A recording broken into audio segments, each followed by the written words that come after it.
Hi guys, welcome back to our channel. നമ്മളിപ്പോൾ കണ്ടുകൊണ്ടിരിക്കുന്ന new ഡ്രാമയുടെ final പാർട്ടുമായിട്ടാണ് ഞാൻ നിങ്ങളിലേക്ക് എത്തിയിട്ടുള്ളത്.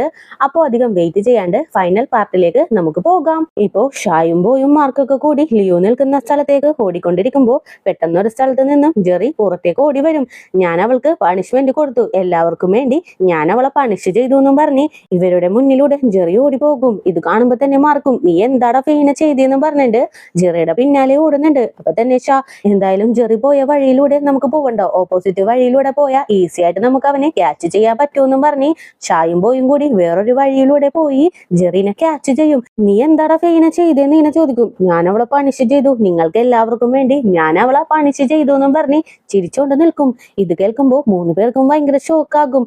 അപ്പൊ ഇവൻ ഫെയുടെ മുഖത്ത് ആസിഡ് ഒഴിച്ചോ എന്നുള്ള രീതിയിൽ നിൽക്കാണ്. അതേ ടൈമിൽ ഫെയ് നിൽക്കുന്ന സ്ഥലത്തേക്ക് ചെല്ലും. ഫെയ് ആണെങ്കിലോ മുഖവും പൊത്തി പിടിച്ച് ഭയങ്കരമായിട്ട് ഒച്ച വെച്ച് കരഞ്ഞോണ്ടിരിക്കുകയാണ്. ഫെയുടെ അടുത്ത് തന്നെ ആസിഡ് ബോട്ടിൽ പൊട്ടിക്കിടക്കുന്നുണ്ട്. അപ്പൊ തന്നെ ലിയു ബോയ്ക്ക് കോൾ ചെയ്ത് ആംബുലൻസ് വിളിക്കാനായിട്ട് പറയും.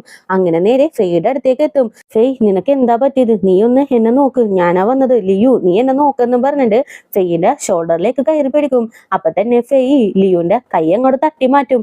ആ കൈ ചെന്ന് വീഴുന്നത് പൊട്ടിക്കിടക്കുന്ന ആസിഡ് ബോട്ടിലിന്റെ മുകളിലാണ്. പക്ഷേ അവളുടെ കൈക്ക് ഒന്നും തന്നെ പറ്റിയില്ല. അപ്പോഴാണ് അത് ആസിഡ് അല്ലാന്ന് ലിയുവിന് പോലും മനസ്സിലാവുന്നത്. അപ്പൊ തന്നെ ഫെയ് എന്തിനാ നീ ഇപ്പോ ഇങ്ങോട്ടേക്ക് വന്നത്, എന്റെ അഗ്ലി ആയിട്ടുള്ള ഫേസ് കണ്ട് ചിരിക്കാനായിട്ടാണോ? എന്തായാലും നീ ജയിച്ചു.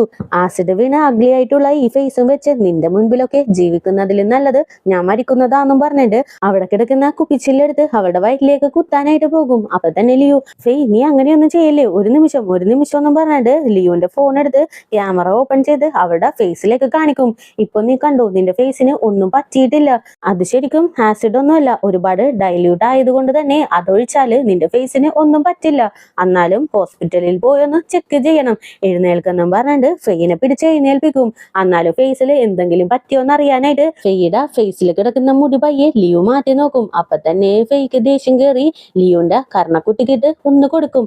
നീ എന്തിനാ ഇങ്ങോട്ടേക്ക് വന്നത്, എന്റെ അഗ്ലി ആയിട്ടുള്ള ഫേസ് കണ്ട് ചിരിക്കാനായിട്ടല്ലേ? എന്തിനാ നീ എന്റെ മുൻപിൽ കിടന്ന് ഇത്രയ്ക്കും നല്ലവളായിട്ട് അഭിനയിച്ചോണ്ടിരിക്കുന്നത്? നിന്റെ ഉള്ളില് എന്നോട് നല്ലോണം ദേഷ്യമുണ്ടെന്ന് എനിക്കറിയാം. എന്നാലും നിനക്ക് എന്റെ മുൻപിൽ വന്ന് നിൽക്കാനായിട്ടുള്ള അർഹത പോലുമില്ല. ജനിക്കുമ്പോഴേ അഗ്ലിയാണ് നീ. അങ്ങനെയുള്ളവര് എന്തിനാ എന്റെ അടുത്ത് വരുന്നത്? നിന്റെ കൂടെയൊക്കെ ഫ്രണ്ട്ഷിപ്പ് വെക്കാനായിട്ട് എനിക്കൊട്ടും താല്പര്യമില്ല. നീ ഇപ്പൊ തന്നെ എന്റെ മുൻപിൽ നിന്ന് പോണോന്ന് പറയും. ഇത് കേൾക്കുമ്പോ തന്നെ ലിയോന് ഭയങ്കര ടെൻഷനായിട്ട് ഫെയ്യുടെ കരണക്കുട്ടിക്ക് നോക്കി ഒന്നങ്ങോട്ട് കൊടുക്കും. നിനക്ക് എന്താ പ്രോബ്ലം, നീ എന്തിനാ ഇങ്ങനെ കിടന്ന് ചിലക്കുന്നേന്ന് ഇങ്ങനെ ചോദിക്കും. ഇത് കേൾക്കുമ്പോ തന്നെ ഫെയ്യുടെ കണ്ണിൽ നിന്ന് കണ്ണീരൊക്കെ വരാനായിട്ട് തുടങ്ങും. ഭയങ്കര ഷോക്കായിട്ട് ഫെയ് ലിയുനെ നോക്കും. അപ്പൊ തന്നെ ലിയു ഫെയ് ഞാനൊരു കാര്യം നിന്റെ അടുത്ത് ചോദിക്കട്ടെ, നമ്മള് രണ്ടുപേരും കൂടി എന്തിനാ ഇങ്ങനെ തല്ലി പിടിച്ചോണ്ടിരിക്കുന്നത്? ആരാണ് ഭംഗിയെന്ന് അറിയാനായിട്ട് ശ്രമിക്കുന്നത്? എന്തിനാണ് നമ്മൾ രണ്ടുപേരും കൂടി ഇങ്ങനെ തല്ലി പിടിച്ചോണ്ടിരുന്ന നിനക്ക് എന്താണ് കിട്ടാൻ പോകുന്നത്? ഞാനിപ്പോ പറയാൻ പോകുന്ന കാര്യം കേട്ടാല് നിനക്ക് എന്തായാലും ദേഷ്യം വരും. എന്നാലും ഞാൻ പറയുവാണ്, നമുക്ക് രണ്ടുപേർക്കും ഇടയിൽ എന്താണ് വ്യത്യാസമുള്ളത്? നീ കുഞ്ഞുനാൾ മുതലേ തന്നെ നാച്ചുറൽ ബ്യൂട്ടി ആവാനായിട്ട് ഒരുപാട് കഷ്ടപ്പെട്ടിട്ടുണ്ട്. ഞാനാണെങ്കിലോ കുഞ്ഞുനാൾ മുതലേ തന്നെ അഗ്ലിയാണ്. ആ ഒരു ഫേസും വെച്ച് ഒരുപാട് ബുള്ളിങ് അനുഭവിച്ചിട്ടുണ്ട്. അതിൽ നിന്നെല്ലാം ഒരു മാറ്റം വരാനായിട്ട് ഞാൻ എന്റെ ഫേസിൽ കത്തി വെച്ച് ഒരു സർജറി ചെയ്തു. നീയും ഭംഗിയാവാനായിട്ട് ഒരുപാട് കഷ്ടപ്പെട്ടു, ഞാനും ഭംഗിയാവാനായിട്ട് ഒരുപാട് കഷ്ടപ്പെട്ടിട്ടുണ്ട്. അപ്പോ നമുക്കിടയിൽ എന്താണ് വ്യത്യാസമുള്ളത്? നീ ജനിക്കുമ്പോഴേ ഭംഗിയുള്ളത് കൊണ്ട് ഇത്രയും നാള് സന്തോഷമായിട്ട് ഇരുന്നിട്ടേ ഇല്ല. പക്ഷെ ഞാനാണെങ്കിലോ ജനിക്കുമ്പോഴേ അഗ്ലിയാണ്. അതുകൊണ്ട് തന്നെ പ്ലാസ്റ്റിക് സർജറി ചെയ്ത് ഭംഗിയായി. എന്നിട്ടും ഞാൻ സന്തോഷം എന്താണെന്ന് ഇതുവരെയായിട്ടും അനുഭവിച്ചിട്ടില്ല. അറ്റ്ലീസ്റ്റ് ഇനിയെങ്കിലും എനിക്ക് ഹാപ്പി ആയിട്ട് ജീവിക്കണം. നമ്മൾ രണ്ടുപേരും പരസ്പരം നന്നായിട്ട് മനസ്സിലാക്കി പരസ്പരം സപ്പോർട്ട് ചെയ്ത് നിൽക്കേണ്ടതായിരുന്നു. എന്നിട്ടും അതൊന്നും നടന്നില്ല. എന്താ ഫെയ് നീ ഇങ്ങനെയൊക്കെ ആയത്? എനിക്ക് നിന്നെ ഇഷ്ടമല്ല, വെറുപ്പാണെന്നും പറഞ്ഞിട്ട് ലിയു ഭയങ്കരമായിട്ട് ഏങ്ങി കരയാനായിട്ട് തുടങ്ങും. എന്നാലും ലിയു എനിക്ക് നിന്നെ വെറുക്കാനൊന്നും പറ്റുന്നില്ല ഫെയ്, എനിക്ക് നിന്നെ ഒരുപാട് ഇഷ്ടമാണ്. ഞാൻ കുഞ്ഞുനാൾ മുതലേ എന്തോരം കഷ്ടപ്പെട്ടിട്ടുണ്ടോ അതേപോലെ തന്നെ നീയും കഷ്ടപ്പെട്ടിട്ടുണ്ട്. ഈ ലോകം എന്താണെന്ന് എനിക്ക് നന്നായിട്ട് അറിയാം. ഓരോരുത്തരും മറ്റുള്ളവരെ തള്ളി നിലത്തേക്ക് ഇടാനേ ശ്രമിക്കുന്നുള്ളൂ. അതേപോലെ എനിക്ക് നിന്നെ ട്രീറ്റ് ചെയ്യാനായിട്ട് സാധിക്കില്ല. ഇനിയും ഇതിൽ കൂടുതൽ പറഞ്ഞു മനസ്സിലാക്കി തരാനും എന്നെ കൊണ്ട് പറ്റില്ല. ഇനി നീ സ്വയം എന്നെ മനസ്സിലാക്കി എടുക്ക്. ഇനിയെങ്കിലും എന്നെ ഒന്ന് മനസ്സിലാക്കാനായിട്ട് ശ്രമിക്ക്. എനിക്ക് നിന്റെ നല്ലൊരു ഫ്രണ്ട് ആയിട്ടിരിക്കണം. എപ്പോഴും എന്റെ നല്ലൊരു ഫ്രണ്ട് ആവണം നീ എന്നാണ് എന്റെ ആഗ്രഹം. നീ ഇനിയെങ്കിലും എന്നെ ഒന്ന് മനസ്സിലാക്കാന്നും പറഞ്ഞിട്ട് നീ വീണ്ടും കരയാനായിട്ട് തുടങ്ങും. ആ ടൈമിന് ഇവരുടെ ഫ്രണ്ടിലേക്ക് ആംബുലൻസ് വന്ന് നിൽക്കും. അങ്ങനെ രണ്ടുപേരും കൂടി ആംബുലൻസിൽ കയറി നേരെ ഹോസ്പിറ്റലിലേക്ക് പോകും. അങ്ങനെ നെക്സ്റ്റ് ഡേ മോർണിംഗും ആകും. ഫെയ് കണ്ണ് തുറന്ന് നോക്കുമ്പോൾ ഹോസ്പിറ്റൽ വാർഡിലാണുള്ളത്. അങ്ങനെ ചുറ്റുമൊന്ന് കണ്ണോടിച്ചു നോക്കും. ആ ടൈമിന് ഓരോ പേഷ്യന്റിന്റെയും അടുത്ത് ആരെങ്കിലും ഒക്കെ ഇരുന്ന് അവരെ കെയറിങ് ആയിട്ട് നോക്കുന്നൊക്കെ ഉണ്ട്. ഇത് കാണുമ്പോൾ ഫേക്ക് വല്ലാത്തൊരു ഫീലിങ്സ് ഒക്കെ വരും. തന്റെ കൂടെ ആരുമില്ലല്ലോ എന്നോർത്ത് ഫീൽ ചെയ്തുകൊണ്ടിരിക്കുമ്പോൾ ലിയു അകത്തേക്ക് കയറി വരും. നീ എഴുന്നേറ്റോ, നിനക്ക് വേണ്ടിയിട്ടേ ഞാൻ സോയാ മിൽക്ക് വാങ്ങിച്ചു കൊണ്ട് വന്നിട്ടുണ്ട്, എന്തായാലും നീ ഇത് കുടിക്ക്. അതുമല്ലാണ്ട് ഞാൻ ഡോക്ടറിനെ കണ്ടായിരുന്നു, നിന്റെ സ്കിന്നില് യാതൊരുവിധ പ്രോബ്ലവും ഇല്ല. ഭാഗ്യത്തിനാണ് മാർക്ക് ആ ലേബിള് മാറ്റി ഒട്ടിച്ചത്. നിനക്ക് ഓർമ്മയുണ്ടോ, ലാബില് നിന്റെ കൂടെ മാർക്ക് നിന്ന് സംസാരിച്ച് പുള്ളിക്കാരൻ മറന്നു പോയിട്ട് ആസിഡ് ബോട്ടില് വേറൊരു പേരാണ് ഒട്ടിച്ചത്, അതുകൊണ്ടാണ് നീ രക്ഷപ്പെട്ടത് പോലും. അതെന്തായാലും നന്നായി. എന്തായാലും നീ സോയാ മിൽക്ക് കുടിക്ക്, അതിനുശേഷം നമുക്ക് ഡോക്ടറിനെ മീറ്റ് ചെയ്യാം. എന്നിട്ട് നിനക്ക് എന്തൊക്കെ ഫുഡ് കഴിക്കാമെന്ന് ഡോക്ടറിന്റെ അടുത്ത് തന്നെ ചോദിക്കാന്ന് പറയും. ഇത് കേട്ടിട്ടും ഫെയ്യാണെങ്കിലും ഒന്നും മിണ്ടാണ്ട് ലിയുനെ നോക്കി നിൽക്കാണ്. ഇത് ശ്രദ്ധിച്ച ലിയു, നീ എന്തായാലും പേടിക്കണ്ട, ഞങ്ങള് ജെറീന പോലീസിൽ ഏൽപ്പിച്ചു, അവനും ഒരു ട്രീറ്റ്മെന്റ് ആവശ്യമാണ്, അവന് മനസ്സളവില് ഒരുപാട് ബാധിച്ചിട്ടുണ്ട്, ഞങ്ങളെല്ലാവരും കൂടി അവനെ പോലീസിൽ ഏൽപ്പിച്ചിട്ടുണ്ട്, എങ്കിലും ഞങ്ങള് അവനെ ഹെൽപ്പ് ചെയ്യാനും തീരുമാനിച്ചിട്ടുണ്ട്, അവൻ എന്ത് ഹെൽപ്പ് വേണമെങ്കിലും ചെയ്യാനായിട്ട് എല്ലാവരും തയ്യാറാന്ന് പറയും. ഇത് കേൾക്കുമ്പോ ഫെയ്യും, നീ എന്തിനാണ് ഇത്രയും നല്ലവളായിട്ടിരിക്കുന്നത്, എന്തിനാ എന്റെ മുൻപിൽ വന്ന് ഇങ്ങനെ നല്ലവളായിട്ട് ആക്ട് ചെയ്യുന്നേന്ന് ഇങ്ങനെ ചോദിക്കും. നീ എന്റെ ഫസ്റ്റ് ഫ്രണ്ടാണ് ഫെയ്, എനിക്ക് നിന്റെ കൂടെ നല്ല രീതിയിൽ മുന്നോട്ട് പോകണമെന്ന് ആഗ്രഹമൊക്കെ ഉണ്ട്. ഈ ലോകത്തിലുള്ള ആരും തന്നെ ഒറ്റക്കാവണമെന്ന് ആഗ്രഹിക്കാത്ത ആളാണ് ഞാൻ. ഇപ്പോ നിനക്ക് എന്റെ ഹെൽപ്പ് ആവശ്യമാണ്, കാരണം വേറൊന്നുമല്ല, ഇതേ സിറ്റുവേഷനിലൂടെ കടന്നു പോയ ആളാണ് ഞാനും. എന്നെ പോലെ നീയും ഒറ്റപ്പെടല് അനുഭവിക്കാനായിട്ട് പാടില്ല, അതിന് ഞാൻ നിന്റെ കൂടെ തന്നെ വേണം. നീ എന്നോട് ചെയ്ത തെറ്റുകളെല്ലാം പുറത്ത് നിന്നെ നല്ലൊരു ഫ്രണ്ടായിട്ട് അക്സെപ്റ്റ് ചെയ്യാനായിട്ട് എന്നെ കൊണ്ട് സാധിക്കും, നിനക്കതിന് സാധിക്കില്ലേ, നമുക്ക് നല്ലൊരു ഫ്രണ്ടായിട്ട് ഇരിക്കാന്ന് പറയും. ഇത് കേൾക്കുമ്പോ തന്നെ ഫെയുടെ കണ്ണൊക്കെ നിറയാനായിട്ട് തുടങ്ങും. അപ്പൊ തന്നെ ലിയു ബാഗിൽ നിന്ന് ഒരു നോട്ട് എടുത്ത് കൊടുക്കും. ഫെയ് ആദ്യമായിട്ട് ലിയുവിനെ കാണുമ്പോൾ ഫ്രണ്ടായിട്ട് ഇരിക്കാന്നും പറഞ്ഞ് ഒരു നോട്ട് കൊടുത്തിട്ടില്ലേ, അതേപോലത്തെ നോട്ടാണ്. ഇത് കാണുമ്പോൾ ലിയു ഫെയ്യുമായിട്ടുള്ള ഒരുപാട് ഹാപ്പി മൂമെന്റ്സ് ഒക്കെ ഫെയ്ക്ക് ഇപ്പോ ഓർമ്മ വരും. ലിയു ഒരു തവണ പോലും ഫെയ്ക്ക് ഒരു പ്രോബ്ലവും ഉണ്ടാക്കിയിട്ടില്ല, പക്ഷെ ഫെയ് ആണെങ്കിലും നേരെ ഓപ്പോസിറ്റും ലിയുവിന് ഒരുപാട് പ്രോബ്ലംസ് ഒക്കെ സൃഷ്ടിച്ചു കൊടുത്തിട്ടുണ്ട്. എന്നാലും അതെല്ലാം മറന്ന് തന്നെ നല്ലൊരു ഫ്രണ്ടായിട്ട് അക്സെപ്റ്റ് ചെയ്യാനായിട്ട് ലിയുവിന് സാധിക്കുന്നുണ്ട്. അപ്പോ ഫെയ്ക്ക് ഇത് അക്സെപ്റ്റ് ചെയ്യാനായിട്ട് സാധിക്കാണ്ടിരിക്കുവോ? അങ്ങനെ തന്നെ കരഞ്ഞുകൊണ്ട് ലിയു കൊടുത്ത ആ നോട്ട് വാങ്ങും. അങ്ങനെ രണ്ടുപേരുടെയും ഇടയിലുള്ള പ്രോബ്ലംസ് ഒക്കെ മാറി രണ്ടുപേരും നല്ല ഫ്രണ്ട്സ് ആയിട്ട് മാറിയിട്ടുണ്ട്. അങ്ങനെ സീൻ കട്ട് ചെയ്താൽ 1 വീക്ക് കഴിഞ്ഞാണ് കാണിക്കുന്നത്. ഇപ്പോ ഇവരെല്ലാവരും സീനിയേഴ്സ് ആയി. ഇപ്പോ എല്ലാവരും ഇന്റേൺഷിപ്പിനായിട്ട് ജോയിൻ ചെയ്തത് ബോയുടെ അമ്മയുടെ കമ്പനിയിലാണ്. അങ്ങനെ ഫ്രണ്ട്സ് എല്ലാവരും കൂടി പെർഫ്യൂം ഒക്കെ തയ്യാറാക്കാനായിട്ട് തുടങ്ങും. ഇവരുടെ കൂടെ നമ്മുടെ ഫെയ്യും ഉണ്ട്. ഫെയ് പഴയ പോലെ അല്ലാണ്ട് നോർമൽ ആയിട്ട് തന്നെ എല്ലാവരുടെ അടുത്തും ഇടപഴകുന്നുണ്ട്. ആനിന് നേരത്തെയൊക്കെ ഫെയ്യിനെ കണ്ണെടുത്താൽ കണ്ടുകൂടായിരുന്നു, പക്ഷെ ഇപ്പൊ അങ്ങനെയല്ല, രണ്ടുപേരും നല്ല ഫ്രണ്ട്ലി ആയിട്ടാണ് സംസാരിക്കുന്നത്. ഇപ്പൊ തന്നെ മിമി ദേ ഞാൻ ഉണ്ടാക്കിയ പെർഫ്യൂം ഒന്ന് സ്മെല്ല് ചെയ്ത് നോക്കിയെന്നും പറഞ്ഞിട്ട് ഫെയ്യുടെ അടുത്തേക്ക് കൊടുക്കും. ഫെയ്യും അത് സ്മെല്ല് ചെയ്ത് നോക്കി നല്ല സ്മെല്ലാണെന്നൊക്കെ പറയും. ഇതാണെങ്കിലും നമ്മുടെ ലിയു നോട്ട് ചെയ്യുന്നുണ്ട്. എന്നിട്ട് എല്ലാ പെൺകുട്ടികളോടും പറയുന്ന പോലെ, പെൺകുട്ടികൾ എന്ന് പറഞ്ഞാല് എപ്പോഴും ഭംഗിയായിട്ടിരിക്കണം, അവരുടെ ഫേസിന്റെ ഷേപ്പ് നന്നായിരിക്കണം, മൂക്കിന്റെ ഷേപ്പ് നന്നാവണം, കണ്ണിങ്ങനെ ഇരിക്കണം, എല്ലാം പെർഫെക്റ്റ് ആയിട്ടിരുന്നാൽ മാത്രമേ ഒരു പെൺകുട്ടി ഭംഗിയായിട്ടിരിക്കൂ എന്നൊന്നുമില്ല. അവരുടെ അപ്പിയറൻസിലും അവരുടെ ക്യാരക്ടറിലുമാണ് അവരുടെ ഭംഗി ഒളിഞ്ഞിരിക്കുന്നത്. എന്നീ പഴയ ചിന്താഗതി മാറുന്നുവോ അന്ന് മാത്രമേ പെൺകുട്ടികൾക്ക് ഇൻഫീരിയോറിറ്റി കോംപ്ലക്സ് ഇല്ലാണ്ടിരിക്കുള്ളൂ. അങ്ങനെ വന്നാല് പെൺകുട്ടികൾക്ക് കോൺഫിഡൻസ് വർദ്ധിക്കും, അവർക്ക് വേണ്ടിയത് എന്താണെങ്കിലും അവർക്ക് അച്ചീവ് ചെയ്യാനും സാധിക്കും. പെൺകുട്ടികളുടെ പുറത്തല്ല ഭംഗി, ഉള്ളിന്റെ ഉള്ളിലാണ് ഭംഗിയെന്ന് ഈ ലോകത്തിന് മൊത്തം കാണിച്ചു കൊടുക്കാനായിട്ട് എല്ലാ പെൺകുട്ടികൾക്കും സാധിക്കുമെന്ന് ഇങ്ങനെ പറയും. അതേ ടൈം ഫെയ് ഇവരുടെ അടുത്തേക്ക് വരുന്നതിന് മുമ്പായിട്ട് മോക്കിനെ കാണാനായിട്ട് ചെല്ലും. മോക്ക് വന്ന ഉടനെ തന്നെ, സോറി മോക്ക്, ഞാൻ കാരണം നീ ഒരുപാട് പ്രോബ്ലത്തിൽ ചെന്ന് പെട്ടു, എന്നോട് നീ ക്ഷമിക്കുമോ എന്ന് ഇങ്ങനെ ചോദിക്കും. പക്ഷെ മോക്കാണെങ്കിലോ ഒന്നും തന്നെ പറയുന്നില്ല. അങ്ങനെ സീൻ കട്ട് ചെയ്താല് ആനിപ്പോ ഈ കാര്യം ഫെയ്യുടെ അടുത്ത് ചോദിക്കും. നീ ഇങ്ങോട്ടേക്ക് വരുന്നതിന് മുമ്പ് മോയിനെ പോയി കണ്ടായിരുന്നു അല്ലേ, അവന് നിന്നോട് ക്ഷമിക്കാനായിട്ട് പറ്റിയില്ല, എന്തായാലും നീ അത് വിട്ടേക്ക്, കുറച്ചുനാൾ കഴിയുമ്പോ എല്ലാം ശരിയാകും എന്നറിയും. അപ്പൊ തന്നെ ഫെയ്യും, എന്തായാലും അതിലെനിക്കൊരു പ്രോബ്ലവും ഇല്ല, ഞാൻ അവനെ ഒരുപാട് പ്രോബ്ലത്തിൽ തള്ളിയിട്ടു, അപ്പോ അത് ഞാൻ ഡിസേർവ് ചെയ്യുന്നുണ്ട്, അതിലെനിക്കൊരു സങ്കടവും ഇല്ലാന്ന് പറയും. അപ്പൊ തന്നെ എല്ലാ ഫ്രണ്ട്സും കൂടി, അങ്ങനെയല്ല, നീ ഡിസേർവ്ഡ് ആണ്, അത്രയ്ക്കൊന്നും ചീത്ത പെൺകുട്ടിയൊന്നും അല്ല, നീ ഞങ്ങളുടെ ഫ്രണ്ടാണ്, എപ്പോഴും നിന്റെ കൂടെ സപ്പോർട്ടിനായിട്ട് ഞങ്ങൾ ഉണ്ടാകുമെന്നും പറഞ്ഞ് എല്ലാവരും കൂടി ഫെയ്നെ ആശ്വസിപ്പിച്ചുകൊണ്ടിരിക്കും. ഇത്രയും നാള് ഫെയ്ക്ക് ആരും തന്നെ അക്സെപ്റ്റ് ചെയ്യില്ല എന്നുള്ളൊരു സങ്കടമായിരുന്നു, പക്ഷെ ഇപ്പൊ എല്ലാവരും അക്സെപ്റ്റ് ചെയ്യുന്നുണ്ട്, തന്നെ എല്ലാവരും നല്ലൊരു ഫ്രണ്ടായിട്ടും കാണുന്നുണ്ടെന്നുള്ളൊരു സന്തോഷവും കൂടി ഫെയ്യുടെ ഉള്ളിലേക്ക് വരും. അങ്ങനെ എല്ലാവരും കൂടി ഹാപ്പി ആയിട്ടിരിക്കും. ഇവിടെ നടക്കുന്ന കാര്യങ്ങളെല്ലാം ബോയുടെ അമ്മയും കാണുന്നുണ്ട്. ഇവരുടെ ഒരു ബോണ്ടിങ് ഒക്കെ കണ്ട് ഭയങ്കര ഹാപ്പി ആയിട്ടിരിക്കും. ആ ടൈമിനാണ് പുള്ളിക്കാരിയുടെ ഫോണിലേക്ക് ഒരു മെസ്സേജ് വരുന്നത്. അത് കണ്ട ഉടനെ തന്നെ ചിരിച്ചുകൊണ്ട് പുറത്തേക്ക് ഇറങ്ങി പോകും. ആക്ച്വലി ബോയുടെ അമ്മ കാണാനായിട്ട് വന്നിരിക്കുന്നത് ബോയുടെ ഫാദറിന്റെ അടുത്തേക്കാണ്. ഇത് കാണുമ്പോൾ ഫാദറിനും ഹാപ്പി ആകും. ഞാൻ വിചാരിച്ചു നീ എന്നെ കാണാനായിട്ട് വരില്ല എന്ന്. എന്തായാലും വന്നതിന് ഒരുപാട് താങ്ക്സ് ഉണ്ടെന്ന് പറയും. ഞാൻ എന്തിന് നിങ്ങളെ കാണാണ്ട് ഇരിക്കണം, അതിനെനിക്ക് റീസൺ ഒന്നും ഇല്ല എന്ന് പറയും. ശരിയാ നീ പറഞ്ഞത്, ഞാനാണ് എപ്പോഴും നിന്റെ അടുത്ത് നിന്നും ഓടി ഒളിഞ്ഞോണ്ടിരിക്കുന്നത്. നിന്നെ കാണാനായിട്ട് ബുദ്ധിമുട്ടുള്ളത് കൊണ്ട് എന്റെ മക്കളുടെ അടുത്ത് പോലും ഒരുപാട് നുണകള് ഞാൻ പറഞ്ഞുകൊണ്ടേയിരുന്നു.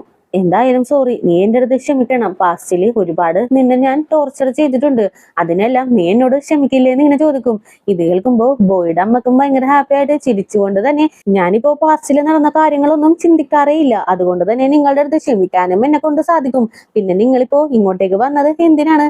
നിങ്ങൾ പുതിയതായിട്ട് തുടങ്ങാൻ പോകുന്ന ഹോട്ടലില് നല്ല ഫ്രേഗ്രൻസ് ഉള്ള ഒരു പെർഫ്യൂം വേണം, അതിനല്ലേ? അപ്പൊ നമുക്ക് അതിനെപ്പറ്റി സംസാരിച്ചാലോ എന്ന് ഇങ്ങനെ ചോദിക്കും. അങ്ങനെ രണ്ടുപേരും കൂടി ക്യാഷ്വലായിട്ട് അവിടെ ഇരുന്ന് സംസാരിക്കാനായിട്ട് തുടങ്ങും. ഒരുവിധം രണ്ടുപേരും ഇപ്പോ ഓക്കെ ആയി വരുന്നുണ്ട്. അങ്ങനെ സീൻ കട്ട് ചെയ്താല് എല്ലാവരും പെർഫ്യൂം ഒക്കെ തയ്യാറാക്കി കഴിഞ്ഞ് എല്ലാവരും അവരവരെ വഴിക്ക് പിരിയും. ആ ടൈമിന് ലിയു അവള് തയ്യാറാക്കിയ പെർഫ്യൂമിന്റെ ഫോട്ടോ എടുത്ത് ഷായ്ക്ക് അയച്ചു കൊടുക്കും. അങ്ങനെ കോള് ചെയ്ത്, നീ പറഞ്ഞ പോലെ സ്പെഷ്യലായിട്ട് പെർഫ്യൂം ഞാൻ തയ്യാറാക്കിയിട്ടുണ്ട്. 2 ബോട്ടിലാണ് ഞാൻ തയ്യാറാക്കിയിട്ടുള്ളത്. ഒന്ന് നിനക്കും പിന്നൊന്ന് നിന്റെ സ്പെഷ്യൽ ഫ്രണ്ടിനുമാണെന്ന് പറയും. ഇത് കേൾക്കുമ്പോൾ ഷായ് ഒന്ന് ഷോക്കാകും. അപ്പോ ആ കാര്യം നിനക്ക് അറിയാമോ എന്ന് ഇങ്ങനെ ചോദിക്കും. പിന്നെ എനിക്കതൊക്കെ നേരത്തെ തന്നെ അറിയാന്ന് പറയും. ആക്ച്വലി ഷായ്ക്കും ഒരു ഗേൾ ഫ്രണ്ട് ഒക്കെ ഉണ്ട്, പക്ഷെ ആരാണെന്ന് നമ്മളെ കാണിച്ചിട്ടേ ഇല്ല.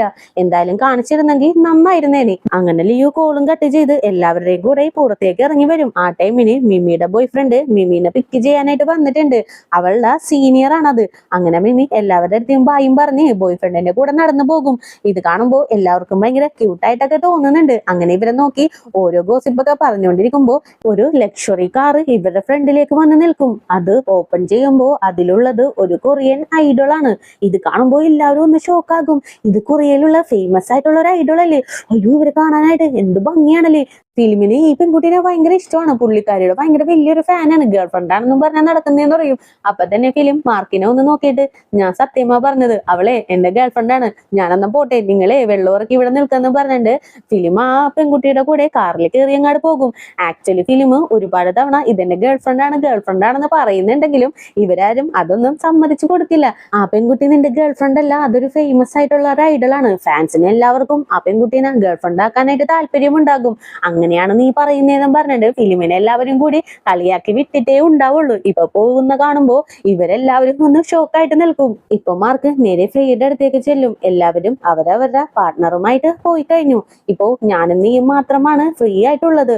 അതുകൊണ്ട് നമുക്ക് രണ്ടുപേർക്കും കൂടി ഒരുമിച്ച് പോയാലോ എന്ന് ഇങ്ങനെ ചോദിക്കും. അപ്പൊ തന്നെ ഞാൻ ഇടക്ക് കയറി, നീ അങ്ങോട്ട് മാറി നിന്നേ, അവള് ഫ്രീ ഒന്നല്ല, ഞങ്ങള് രണ്ടുപേരും കൂടി ഒരുമിച്ചാണ് വീട്ടിലേക്ക് പോവാൻ പോകുന്നതെന്ന് പറഞ്ഞിട്ട് ആൻ ഫെയിനെയും കൂട്ടി അവിടെ നിന്ന് നടന്നു പോകും. അപ്പൊ തന്നെ പൗലയും, ഇപ്പോ നമ്മൾ രണ്ടുപേരും മാത്രമേ ഫ്രീ ഉള്ളൂ, ലിയു പോലും ഫ്രീ അല്ല. ദേ അവളുടെ ബോയ് ഫ്രണ്ട് അവളെ പിക്ക് ചെയ്യാനായിട്ട് വരുന്നുണ്ട്, വാ നമുക്ക് രണ്ടുപേർക്കും കൂടി ഒരുമിച്ച് പോവാന്നും പറഞ്ഞ് ഇവര് രണ്ടുപേരും നടന്നു പോകും. അങ്ങനെ പോയി നേരെ ഫെയുടെ അടുത്തേക്ക് എത്തും. നീ ഇപ്പോ ഫ്രീ അല്ലേ, നമുക്ക് രണ്ടുപേർക്കും കൂടി ഒരു സ്ഥലം വരെ പോവാന്നും പറഞ്ഞ് ഇവര് രണ്ടുപേരും കൂടി ഒരു മൂവി ഡേറ്റിന് പോയില്ലേ, അതേ സെയിം സ്ഥലത്തേക്ക് കൊണ്ടു ചെല്ലും. എന്താ നീ ഇപ്പോ ഇങ്ങോട്ടേക്ക് എന്നെയും കൂട്ടി വന്നേന്ന് ഇങ്ങനെ ചോദിക്കും. കഴിഞ്ഞ തവണ വന്നപ്പോ ശരിക്കും എനിക്കൊന്ന് എൻജോയ് ചെയ്യാനായിട്ട് പറ്റിയില്ല, അതുകൊണ്ട് ഇന്ന് എന്തായാലും ഞാൻ എൻജോയ് ചെയ്യാൻ പോവാണെന്നും പറഞ്ഞിട്ട് ലിയോനെയും കൂട്ടി അന്ന് വന്നപ്പോ ലിയോ വേണ്ടെന്ന് പറഞ്ഞ എല്ലാ ഗെയിംസിലും രണ്ടുപേരും കൂടി പാർട്ടിസിപ്പേറ്റ് ചെയ്ത് നല്ല രീതിക്ക് എൻജോയ് ചെയ്യും. അങ്ങനെ ഇവര് സംസാരിച്ചിരിക്കുമ്പോ ഞാൻ നിന്റെ അടുത്ത് നിന്ന് ഒരു കാര്യം നന്നായിട്ട് പഠിച്ചു എന്ന് പറയും. എന്താന്ന് ലിയോ ഇങ്ങനെ ചോദിക്കും. ഫോർഗിവ്നെസ്. നിനക്ക് പെട്ടെന്ന് തന്നെ എല്ലാവരോടും ക്ഷമിക്കാനായിട്ട് സാധിക്കും. തെറ്റ് ചെയ്ത ആള് താൻ തെറ്റാണ് ചെയ്തതെന്ന് മനസ്സിലാക്കി ആരെങ്കിലും തന്നോട് ക്ഷമിക്കുമോ എന്നുള്ളൊരു സങ്കടത്തിലിരിക്കുമ്പോ ഒരാൾ വന്ന് നിന്നോട് ക്ഷമിച്ചു, നീ തെറ്റായിട്ടുള്ള പാതയിലൂടെയാണ് പോകുന്നത്, അങ്ങനെ നീ പോവാൻ പാടില്ല എന്നും പറഞ്ഞ് നന്മയുടെ പാതയിലേക്ക് കൊണ്ടുവരുന്നത് എത്രയ്ക്കും ഗ്രേറ്റ്ഫുൾ ആയിട്ടുള്ള കാര്യമാണെന്ന് നിനക്കറിയാമോ? അത് നിനക്ക് ഈസി ആയിട്ട് ചെയ്യാൻ സാധിക്കും. അത്രയ്ക്കും നല്ല മനസ്സുള്ള ഒരു വ്യക്തിയാണ് നീ. ഞാൻ നിന്നെ ഇഷ്ടപ്പെട്ടത് നീ ഇപ്പോ പ്ലാസ്റ്റിക് സർജറി ചെയ്ത് സുന്ദരിയായി മാറിയത് കൊണ്ടല്ല. ജൂനിയർ ഹൈസ്കൂൾ മുതൽ തന്നെ ഞാൻ നിന്നെ കാണുന്നുണ്ട്, നിന്റെ നേച്ചറും എനിക്കറിയാം. അന്ന് മുതലേ തന്നെ ഞാൻ നിന്നെ ലവ് ചെയ്യുന്നുണ്ട്. ശരിക്കും ഞാനൊരു ബോറിംഗ് ആയിട്ടുള്ള ഒരാളാണ്. അങ്ങനെ ബോറിംഗ് ആയിട്ടുള്ള ഒരു ലൈഫ് ലീഡ് ചെയ്യാനായിട്ട് നിനക്ക് താല്പര്യമാണോ എന്നും ചോദിച്ച് ബോയ് ലിയുനെ പ്രപ്പോസ് ചെയ്യും. അപ്പൊ തന്നെ ലിയു, ഞാനും ഒരു ബോറിംഗ് ആയിട്ടുള്ള ആളാണ്, എന്തായാലും നമുക്ക് രണ്ടുപേർക്കും കൂടി ഒരു ബോറിംഗ് ആയിട്ടുള്ള ലൈഫ് ലീഡ് ചെയ്യാം, എനിക്കും അതിന് ഓക്കെ ആണെന്ന് പറയും. അങ്ങനെ രണ്ടുപേരും കൂടി മൂവിയൊക്കെ കണ്ടു തീർക്കും. അവസാനം ഞാൻ ഈ മൂവി പീസ്ഫുൾ ആയിട്ടുള്ള മൈൻഡ് സെറ്റോട് കൂടി കണ്ടു തീർത്തു. ഇനി എനിക്ക് വേറൊന്നും വേണ്ടാന്ന് പറയും. അപ്പൊ തന്നെ പോയും, നിനക്കപ്പോ ഇത് വെച്ച് ഓക്കെ ആയോ, വേറെ എങ്ങോട്ടും നിനക്ക് പോകണ്ടേന്ന് ഇങ്ങനെ ചോദിക്കും. എനിക്ക് എങ്ങോട്ടും പോകണ്ട, എന്തായാലും നീ ഈ മൂവി ടിക്കറ്റ് കയ്യിൽ വെച്ചോന്നറിയും. അതെന്താണ് നീ എനിക്ക് ഈ മൂവി ടിക്കറ്റ് തരുന്നത്?